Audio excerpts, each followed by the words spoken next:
저는 지금 대한민국 서울의 한 오피스텔에 살고 있습니다. 창밖으로 보이는 화려한 야경, 자유롭게 오가는 사람들, 밤늦게까지 환하게 빛나는 거리. 이 모든 게 당연해 보이시나요? 하지만 저에게 이 풍경은 여전히 기적처럼 느껴집니다. 왜냐하면 불과 10년 전만 해도 저는 이곳이 아닌 다른 세상에 살았기 때문입니다. 북한이라는 자유가 없는 곳에서 말이죠. 그것도 평범한 주민이 아니었습니다. 저는 북한군 장교였습니다. 인민군 중대 정치지도원. 병사들에게 김일성, 김정일에 대한 충성심을 교육하고 체제를 의심하는 자들을 색출하는 게 제 임무였습니다. 10년 동안 저는 그 체제를 의심한 적이 없었습니다. 아니, 의심할 수조차 없었습니다. 그런 제가 왜 목숨을 걸고 이곳까지 오게 됐을까요? 그날이 생생합니다. 한겨울밤, 얼어붙은 두만강 위를 걸을 때였습니다. 영하 20도가 넘는 추위 속에서 뒤에서 들려오는 총소리, 한 발자국만 잘못 디뎌도 얼음이 깨져 익사하거나 북한 경비대에 붙잡혀 공개 처형당할 수 있는 상황이었습니다. 그때 제 머릿속엔 한 가지 생각밖에 없었습니다. 이번이 마지막 기회다. 여기서 죽더라도 저 강만 건너면. 군복을 입고 충성을 맹세하던 제가 왜 조국을 버리고 도망쳐야 했을까요? 무엇이 저를 이렇게 만들었을까요? 이 믿기 힘든 탈출기가 궁금하시다면 지금 구독 버튼과 좋아요를 눌러주세요. 여러분의 관심이 이 이야기를 더 많은 분들께 전할 수 있는 힘이 됩니다. 지금부터 군인이었던 제가 어떻게 탈북자가 되었는지 그 전말을 숨김없이 들려드리겠습니다. 이야기는 제가 21살 때부터 시작됩니다. 제가 처음 군에 입대한 건 21세기 초반인 2005년 21살 때였습니다. 함경북도 무산의 한 탄광 노동자 집안 출신이었던 저는 군 복무가 유일한 출세길이라고 믿었습니다. 아버지는 제가 13살 때 탄광 사고로 돌아가셨고 어머니와 8살 어린 여동생을 책임져야 했습니다. 다행히 저는 성분이 괜찮았고 학교에서 성적도 좋았습니다. 군 입대 후 3년 만에 하사가 됐고 5년 차에 정치지도원으로 선발됐습니다. 당시 26살이었던 저는 정말 자랑스러웠습니다. 정치지도원. 병사들에게 당의 사상을 교육하고 사상적으로 불순한 자들을 색출하는 임무. 제게 주어진 이 역할이 얼마나 중요한지 저는 그때 진심으로 믿었습니다. 매일 아침 5시 30분 기상 나팔 소리와 함께 하루가 시작됐습니다. 병사들을 집합시켜 김일성, 김정일 초상화 앞에서 경례를 올리고 충성의 맹세를 외쳤습니다. 위대하신 수령님과 장군님께 무한한 충성을 다할 것을 굳게 맹세합니다. 그 다음은 아침 훈련, 오전 작업, 점심 배식, 오후 정치학습 시간. 저는 병사들에게 노동신문을 읽어주고 미제국주의의 악랄함과 남조선 괴뢰들의 비참한 생활에 대해 교육했습니다. 동무들, 남조선 인민들은 지금 미군들에게 짓밟히며 거리에서 굶어 죽고 있어.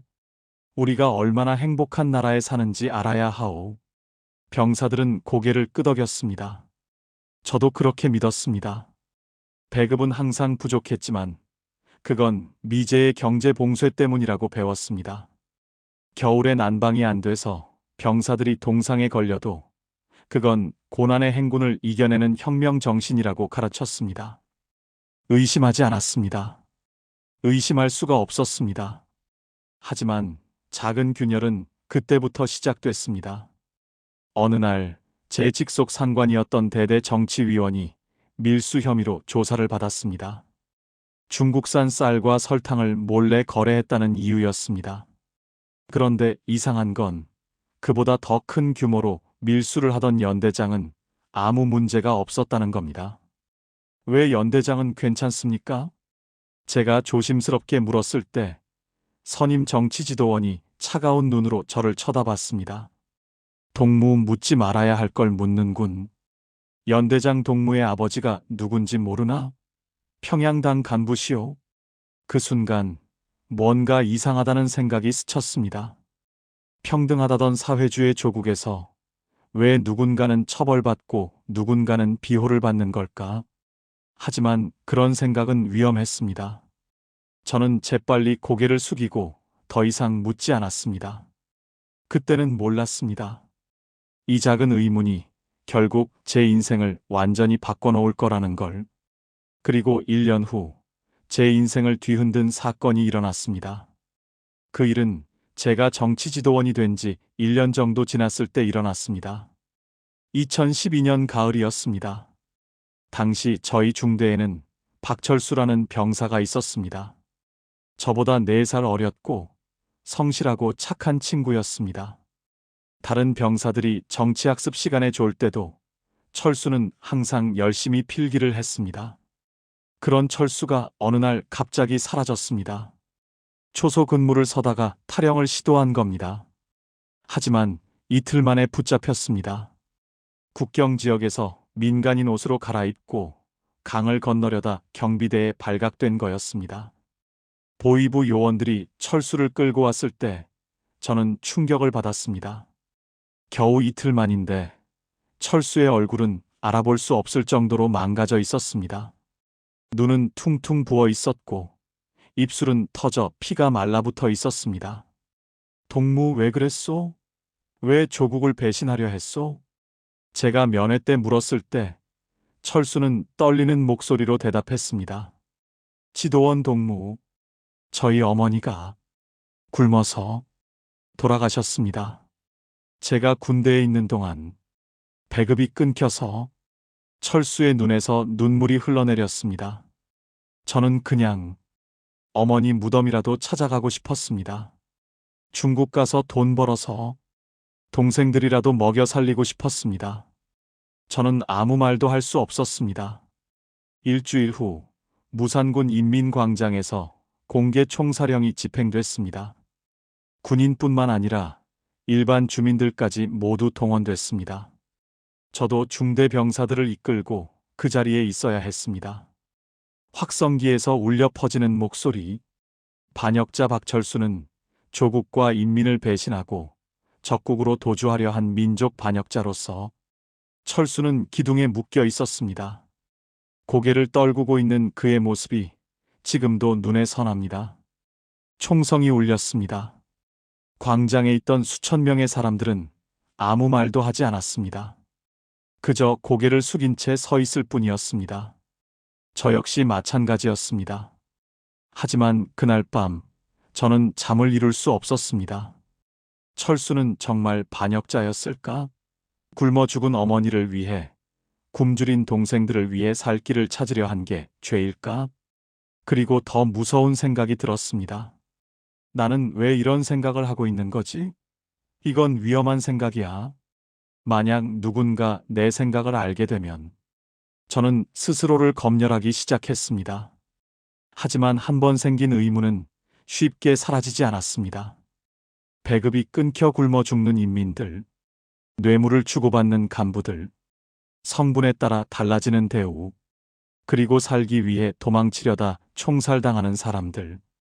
이게 정말 우리가 배운 사회주의 낙원일까? 저는 정치지도원으로서 해야 할 일을 계속했습니다. 병사들에게 충성심을 강조하고 체제를 찬양했습니다. 하지만 제 목소리는 점점 공허하게 들렸습니다. 그때는 몰랐습니다. 이 각성이 저를 어디로 이끌지, 그리고 더 큰 충격이 바로 제 가족에게 닥칠 거라는 걸.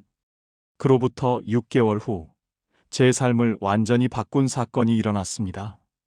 철수의 처형이 있고 6개월이 지난 2013년 봄이었습니다. 그날도 평범한 휴가였습니다. 3개월에 한 번 주어지는 이틀간의 외박. 저는 설레는 마음으로 집으로 향했습니다. 22살이 된 여동생 은희를 만날 생각에 발걸음이 가벼웠습니다. 하지만 집에 도착했을 때 뭔가 이상했습니다. 어머니는 방 안에만 계셨고 은희는 보이지 않았습니다. 어머니의 눈은 퉁퉁 붓고 충혈돼 있었습니다.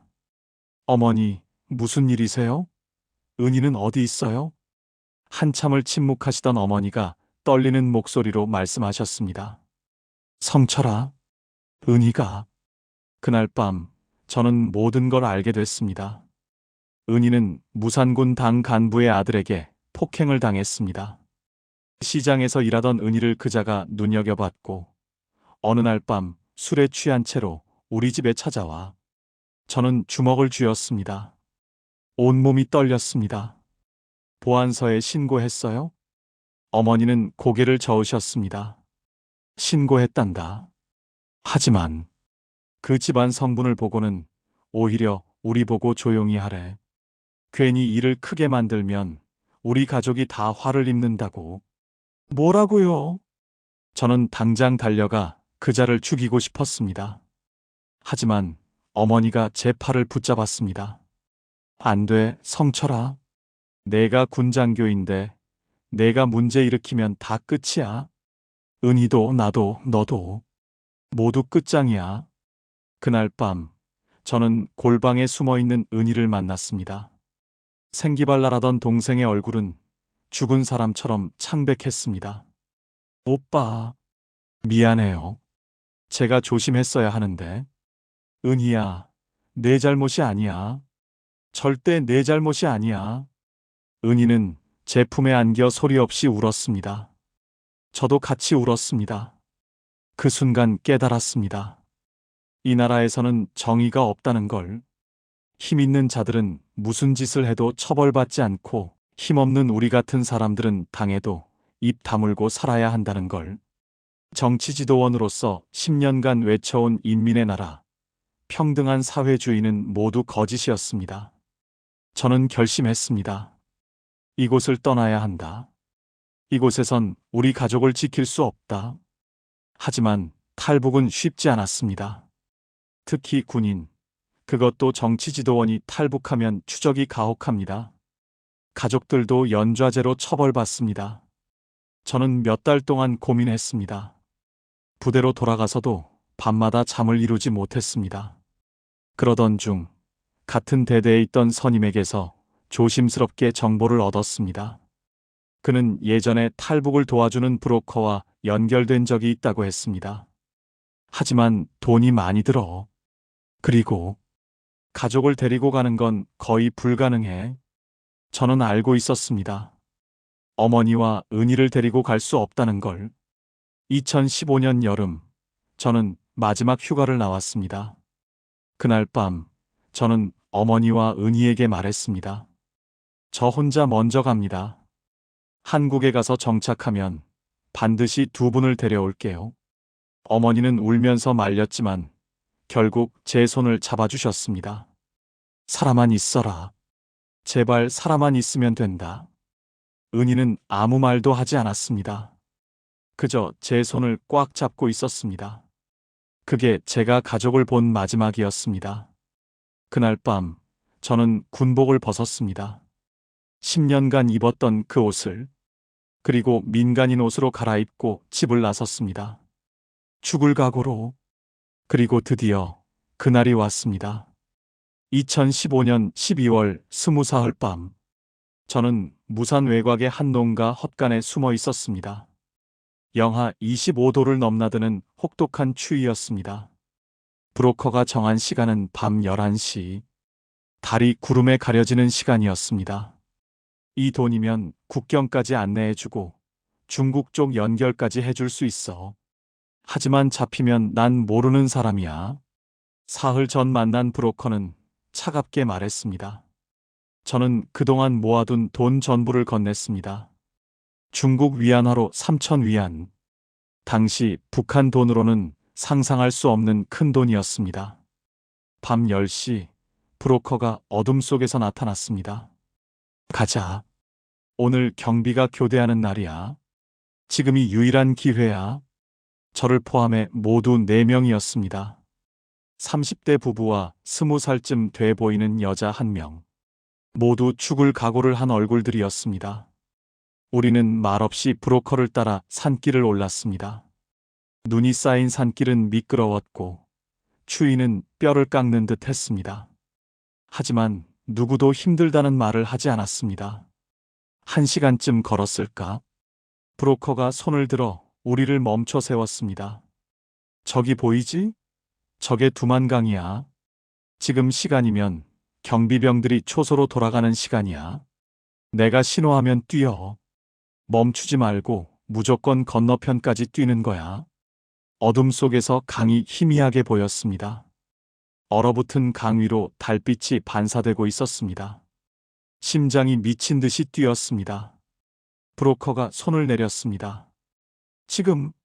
저는 숨을 멈추고 달렸습니다. 4명 모두 필사적으로 얼어붙은 강 위를 달렸습니다. 50m, 100m. 그때였습니다. 서라. 거기 서. 왼쪽에서 고함 소리가 들렸습니다. 경비병이었습니다. 뛰어. 멈추지 마. 브로커가 소리쳤습니다. 탕, 탕. 총성이 울렸습니다. 제 옆을 총알이 스쳐 지나갔습니다. 얼음 위에 총알이 박히는 소리가 들렸습니다. 저는 군인이었습니다. 총소리에 익숙했습니다. 하지만 그날 밤 저를 향해 발사되는 총소리는 완전히 달랐습니다. 죽을 수도 있다. 지금 여기서. 앞서 가던 부부 중 남자가 미끄러져 넘어졌습니다. 부인이 비명을 지르며 멈춰 섰습니다. 두고 가. 빨리. 남자가 소리쳤지만 부인은 남편을 일으켰습니다. 저도 뛰어가 남자의 팔을 붙잡았습니다. 탕, 탕탕. 총성이 더 가까워졌습니다. 경비병들이 강으로 내려오고 있었습니다. 거의 다 왔어. 조금만 더. 브로커가 외쳤습니다. 제 폐는 터질 것 같았습니다. 다리는 감각이 없었습니다. 하지만 멈출 수 없었습니다. 10m, 5m. 드디어 강 건너편 땅을 밟았습니다. 중국이었습니다. 엎드려. 브로커의 지시에 우리 모두 눈 속에 엎드렸습니다. 북한 경비병들은 국경선 앞에서 멈춰 섰습니다. 총을 거두고 욕설을 퍼부었지만 더 이상 쏘지는 않았습니다. 국경을 넘어왔기 때문입니다. 저는 눈 속에 얼굴을 묻고 울었습니다. 무사히 살아서 운 것도 있었지만 뒤에 남겨둔 어머니와 은희 생각에 가슴이 찢어지는 것 같았습니다. 어머니, 은희야. 미안해. 꼭 다시 만나자. 브로커가 저를 일으켰습니다. 일어나. 아직 안전한 게 아니야. 중국 공안이 순찰 돌기 전에 여기서 떠나야 해. 저는 비틀거리며 일어났습니다. 뒤를 돌아봤습니다. 어둠 속에 북한 땅이 보였습니다. 제가 태어나고 자란 곳. 하지만 이제 돌아갈 수 없는 곳. 저는 고개를 돌리고 앞을 향해 걸었습니다. 새로운 지옥을 향해. 하지만 자유를 향한 여정은 이제 막 시작되었을 뿐이었습니다. 두만강을 건넌 후 브로커는 우리를 중국 투먼시 외곽의 한 폐가로 데려갔습니다. 여기서 이틀 정도 숨어 있어. 내가 다음 연락책을 보낼 테니. 브로커는 그렇게 말하고 사라졌습니다. 처음 이틀은 안도감이었습니다. 살았다. 북한을 벗어났다. 같이 넘어온 4명은 서로를 격려했습니다. 중국 땅에 왔다는 것만으로도 희망처럼 느껴졌습니다. 하지만 사흘째 되던 날, 브로커는 나타나지 않았습니다. 일주일이 지났습니다. 여전히 연락이 없었습니다. 우리가 가진 음식은 바닥났고 물도 떨어졌습니다. 더 큰 문제는 추위였습니다. 난방이 안 되는 폐가에서 영하의 날씨를 견디는 건 지옥이었습니다. 이거 속은 거 아니야? 같이 넘어온 여자가 떨리는 목소리로 말했습니다. 그 말이 맞았습니다. 우리는 버려진 겁니다. 열흘째 되던 날, 저는 다시 한번 결심했습니다. 저 혼자 나가보겠습니다. 이대로 있다간 다 얼어 죽습니다. 저는 조심스럽게 거리로 나갔습니다. 중국어를 거의 못했지만 한족인 척 고개를 숙이고 걸었습니다. 다행히 투먼 지역은 조선족이 많았습니다. 한 식당 앞에서 조선족으로 보이는 아주머니에게 조심스럽게 다가갔습니다. 저기, 혹시 일자리 구할 수 있을까요? 아주머니는 저를 위아래로 훑어봤습니다. 그리고 낮은 목소리로 물었습니다. 북에서 왔어요? 저는 고개를 끄덕였습니다. 아주머니는 한숨을 쉬었습니다. 요즘 단속이 심해요. 공안들이 탈북자 잡으려고 혈안이 되어 있어요. 잡히면 바로 북송이에요. 북송. 그 단어만 들어도 온몸이 얼어붙었습니다. 북송되면 정치범 수용 소행입니다. 탈북 시도만으로도 최소 10년 군인 출신이라면 공개 처형까지 각오해야 합니다. 그래도 도와드릴게요. 우리 식당 주방에서 일할래요? 급여는 적지만 숙식은 제공해요. 대신 절대 밖에 나가면 안 돼요. 저는 감사하다고 몇 번이고 인사했습니다. 그렇게 저는 중국에서의 숨어 지내는 생활을 시작했습니다. 아침 5시부터 밤 11시까지 주방에서 일했습니다.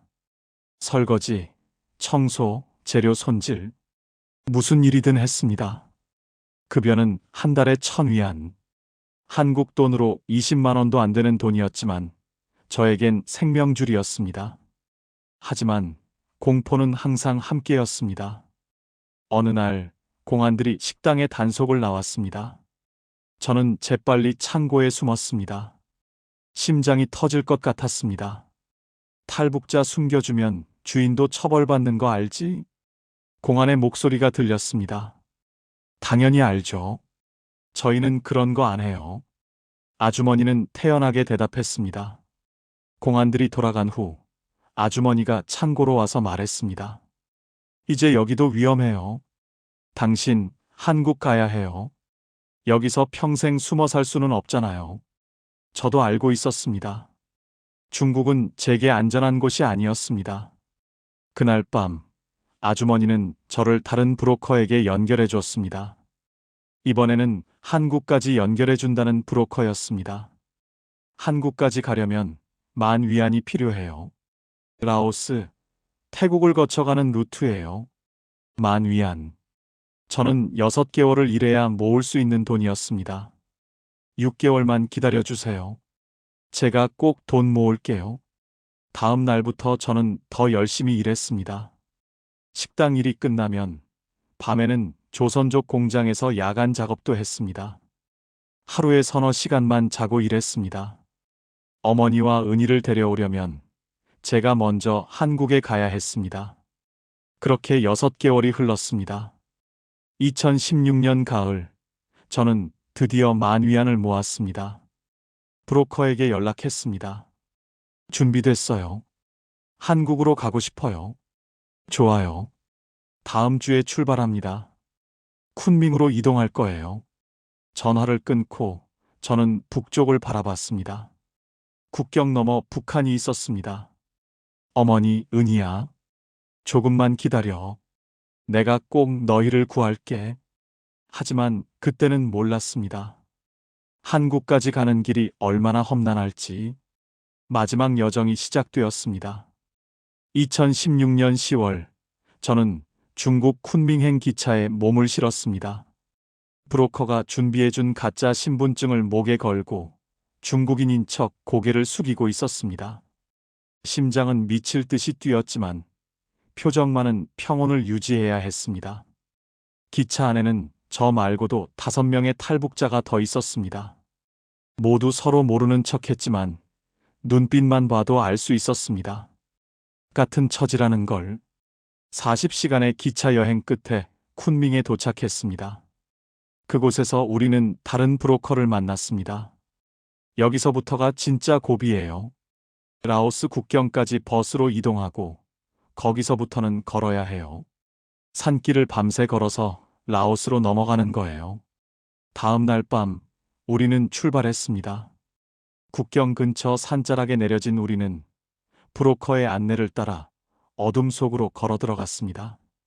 이번에는 모두 12명이었습니다. 나이도 성별도 출신도 제각각이었지만 목적은 하나였습니다. 자유. 산길은 험했습니다. 가파른 경사, 미끄러운 바위, 어둠 속에서 한 치 앞도 보이지 않았습니다. 손전등조차 켤 수 없었습니다.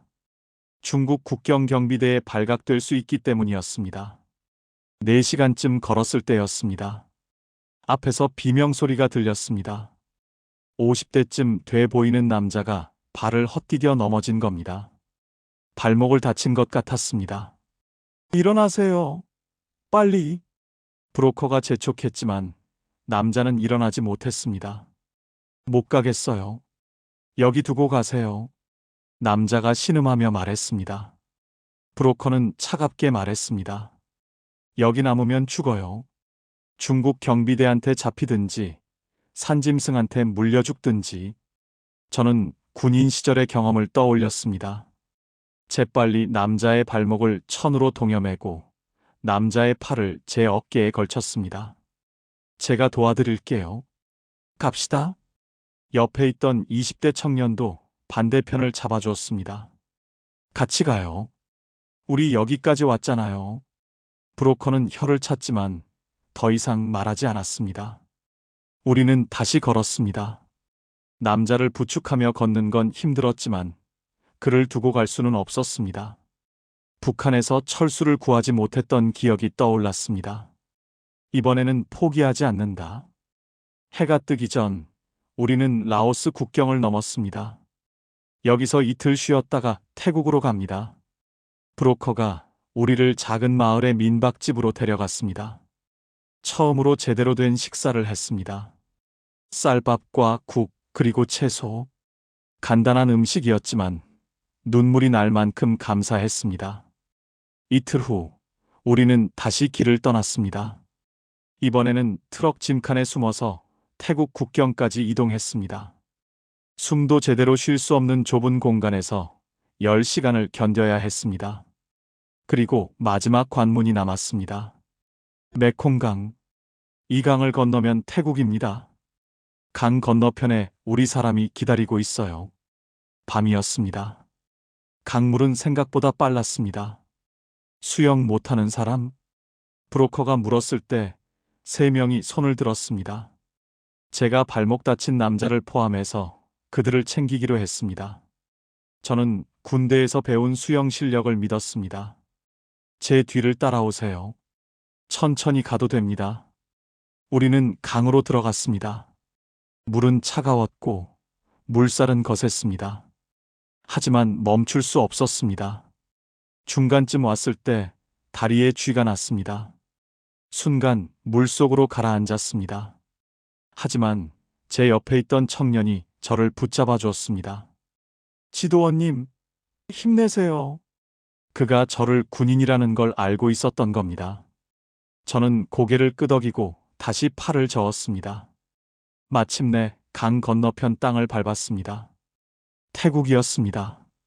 기다리고 있던 브로커가 우리를 차에 태웠습니다. 축하합니다. 이제 방콕으로 가서 한국 대사관에 가면 돼요. 차 안에서 모두 울었습니다. 기쁨의 눈물, 안도의 눈물, 그리움의 눈물. 저도 울었습니다. 어머니 은희야, 이제 조금만 더 기다려. 곧 너희를 데리러 갈게. 한국이 눈앞에 있었습니다. 그리고 마침내 꿈에 그리던 순간이 찾아왔습니다. 태국 방콕에 도착한 다음 날, 저는 동료 탈북자들과 함께 경찰서로 갔습니다. 우리는 북한에서 온 난민입니다. 한국 대사관에 가고 싶습니다.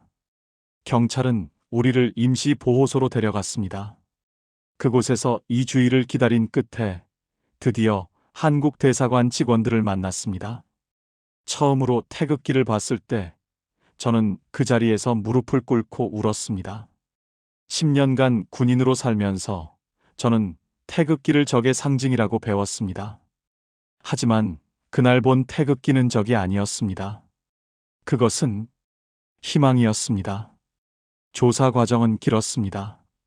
신원 확인, 탈북 경로 확인, 보안 심사. 한 달이 넘게 걸렸습니다. 하지만 기다림은 고통이 아니었습니다. 끝이 보였기 때문입니다. 2016년 12월 15일 저는 인천공항에 도착했습니다.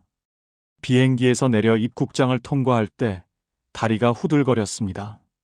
정말 대한민국에 온 건지 믿기지 않았습니다. 공항 밖으로 나왔을 때 눈이 내리고 있었습니다.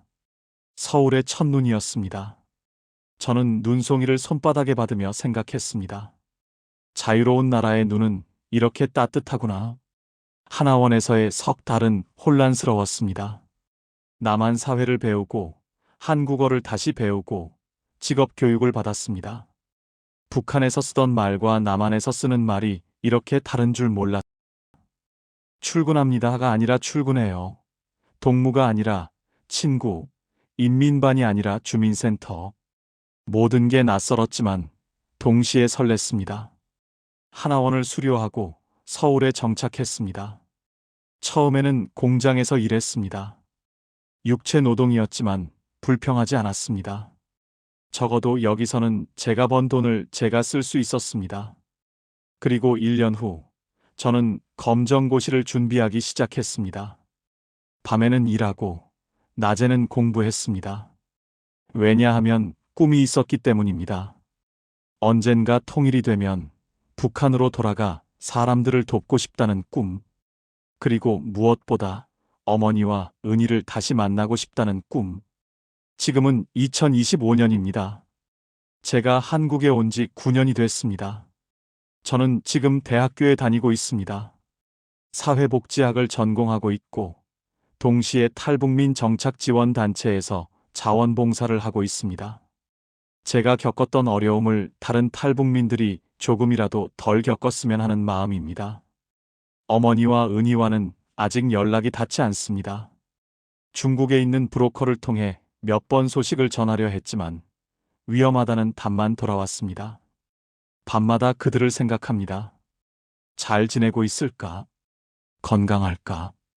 저를 원망하지는 않을까? 하지만 포기하지 않습니다. 언젠가 반드시 다시 만날 거라고 믿습니다. 여러분께 묻고 싶습니다. 자유가 무엇이라고 생각하십니까? 저에게 자유는 두렵지 않게 생각할 수 있는 것입니다. 굶주림 없이 잠들 수 있는 것입니다. 내일을 꿈꿀 수 있는 것입니다. 북한에 아직도 2,500만 명의 동포들이 있습니다. 그들은 지금 이 순간에도 배고픔과 억압 속에서 살고 있습니다. 제 이야기가 그들을 기억하는 작은 계기가 되었으면 합니다. 그리고 지금 이 영상을 보시는 여러분께도 말씀드리고 싶습니다. 여러분이 누리는 자유, 그것은 결코 당연한 게 아닙니다. 누군가는 그것을 위해 목숨을 걸었습니다. 부디 그 소중함을 잊지 마십시오. 감사합니다.